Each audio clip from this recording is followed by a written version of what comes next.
A paz do Senhor, meus irmãos. Nós somos o Ministério da Comunicação da Igreja Metodista de Pilares e hoje nós estamos aqui para fazer um bate-papo com as nossas irmãs e psicólogas Elaine Chiconelli e Ana Cláudia Rodrigues. E eu queria já começar perguntando o que significa o Setembro Amarelo? Então, o Setembro Amarelo é um mês onde nós vamos falar sobre a prevenção ao suicídio e também conscientizar sobre essa demanda. E falando sobre o suicídio, quais os sinais que a gente pode identificar que uma pessoa vai tentar algo contra a própria vida, que ela pensa em tirar a própria vida?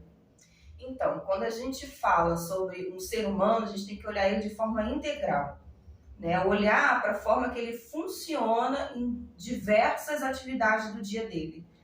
Quando a pessoa ela tem uma ideação suicida, ela pode verbalizar isso. Então, há frases onde ela está cansada, onde ela quer morrer, né? Então, existe sim frases que dão indício, né, de que ela pode vir a cometer isso, né? E a gente tem que lembrar que o suicídio, né, a questão da ideação suicida, é um esgotamento emocional também, né? Então, quando a gente fala sobre isso, a gente está falando de um ser que adoeceu, né? Então, como a gente está falando da conscientização, a gente precisa olhar para isso, por um ser que está adoecido.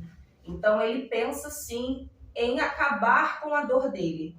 Ele não pensa em tirar a própria vida, ele pensa em dar cabo, em dar fim àquilo que ele está sentindo, né? Então, muitas vezes ele vai buscar formas rápidas dele vir a cometer isso. E quando a gente traz isso para o nosso olhar cristão, nós sabemos que existe o céu, existe o inferno.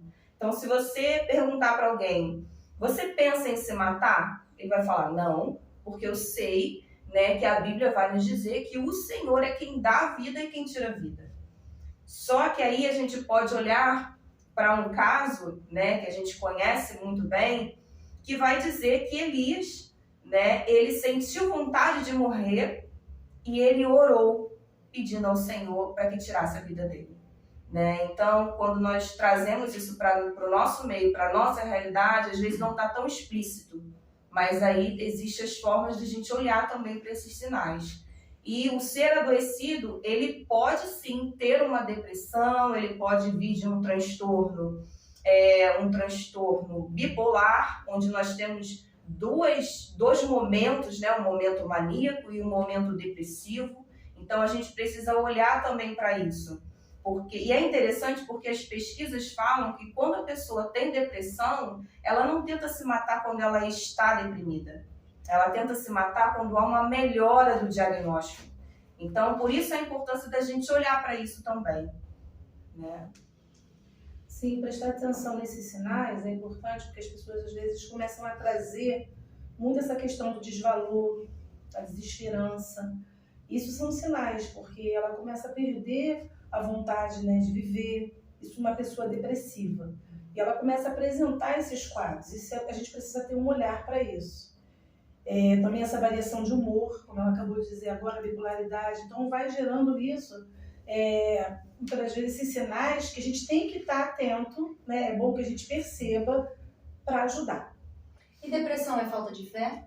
Não, não é falta de fé. A gente ouve muito falar que é frescura, é falta de Deus, mas que muitas vezes as pessoas falam, né, e a pessoa fica até com vergonha de dizer que é depressivo. Mas é uma realidade que a gente enfrenta e que a gente precisa ter um olhar diferenciado para isso. E a depressão, né, entrando nessa pergunta se é falta de fé ou não, tem a questão emocional e tem também a parte física. A gente tem um exemplo muito comum, por exemplo, a depressão pós-parto, né? É toda uma questão emocional, hormonal que está ali sendo gerado e pode acontecer, porque a depressão ela não é só a depressão, tem diversos tipos de depressão, né? Então, por exemplo, quando a gente fala sobre isso, às vezes é uma mulher que acabou de entrar na menopausa e está numa descompensação de hormônios e pode vir sim a depressão. Então não é uma falta de fé, não é frescura, não é uma tristeza, porque a tristeza é um sentimento que todos nós temos, precisamos sentir e elaborar, né? A depressão ela vem como uma melancolia, né? E a depressão vem como uma melancolia e é uma doença. A gente precisa diferenciar isso. Não é porque eu estou triste, eu estou deprimida. Não, a depressão é algo que vai além disso. e incapacita, né? A depressão incapacita. E a gente pensando em tristeza e depressão, a tristeza muitas das vezes você sabe ali qual é a causa. Eu tô triste porque eu tive uma perda, eu tô triste porque aconteceu algo. E a depressão, às vezes as pessoas entram nesse quadro, lógico, somatizou, mas a pessoa muitas das vezes não consegue, né, definir o porquê que se encontra naquela situação e se torna incapaz. E de que maneira que a gente pode ajudar essas pessoas? Quais as medidas que a gente pode, dentro de um contexto cristão, quais as medidas cristãs que nós podemos ter para ajudar essas pessoas?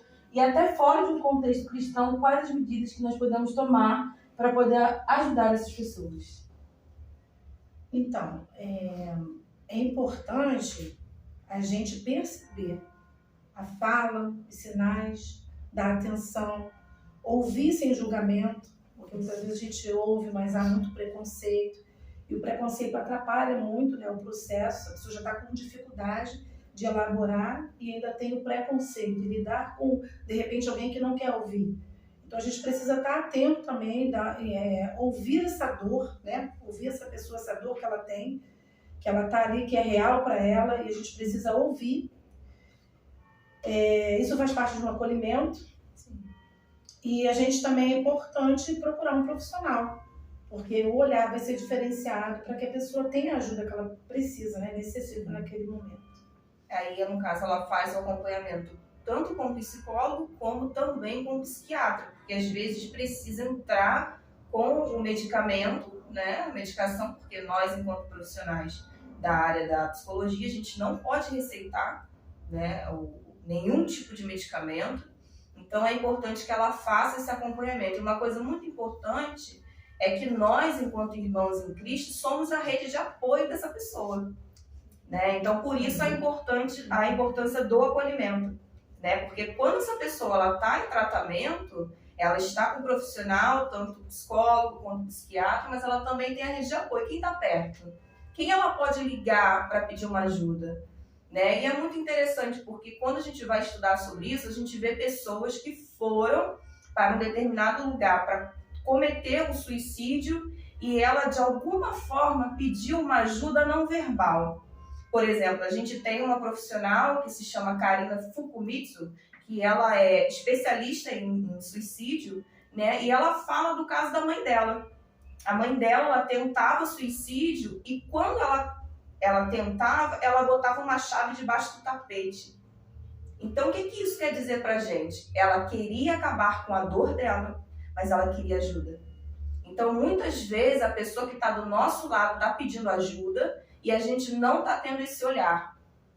A gente não está tendo esse acolhimento, a escuta. Muitas vezes a gente fala para o outro aquilo que a gente acha. Não. A gente aprende, né, com o próprio Senhor Jesus a ter compaixão. O que é compaixão? É você sentir a dor com. Então não é o que você acha. Não é eu olhar para você e falar assim, não, Sabrina, fica bem. Não, você está em sofrimento. Eu sei que está difícil. Eu estou aqui com você. Eu estou caminhando com você. Né? Ter liberdade de choro, liberdade de expressão. Né? Isso é muito importante. E tem alguma forma, assim, de pedir essa ajuda, de ligar para algum lugar que você possa recorrer a essa ajuda? Tem. Hoje a gente tem o Centro de Valorização à Vida, que é o número 188, inclusive tem até um site, que é o cvv.org.br, e também tem esse auxílio 24 horas. Né? E quando você for buscar também ajuda profissional, por exemplo, hoje nós temos a facilidade de trabalhar de forma online, mas existe uma regulamentação no Conselho Regional de Psicologia que nos diz que o atendimento online não abrange o caso de suicídio, porque é um risco à vida. Então precisa ser presencial. Então tomar muito cuidado também no momento de procurar ajuda, né? Ser alguém que esteja habilitado para aquilo, com aquela demanda. Ok, obrigada pela informação. E por hoje é só, pessoal. A gente vai ficar aqui com esse bate-papo tão especial. Quero agradecer mais uma vez a nossas irmãs e psicólogas, Elaine Chiconelli e Ana Cláudia Rodrigues. E esse é um assunto muito importante, irmão. Se você se identificou com esse vídeo de alguma maneira, se você tem algum sintoma, não esconda, não ache que é frescura. A igreja está aqui para te ajudar. e existem profissionais habilitados para isso, irmãs em Cristo, e nós queremos ser bênção na sua vida, então que Deus te abençoe. E se de alguma forma esse vídeo falou com você, entre em contato com alguém, com o irmão, com o contato delas, a gente vai deixar o contato delas aqui, se você precisar de uma oração, de alguma coisa. Então é isso, que Deus abençoe e até a próxima. Que isso, hein? É legal, não gravei.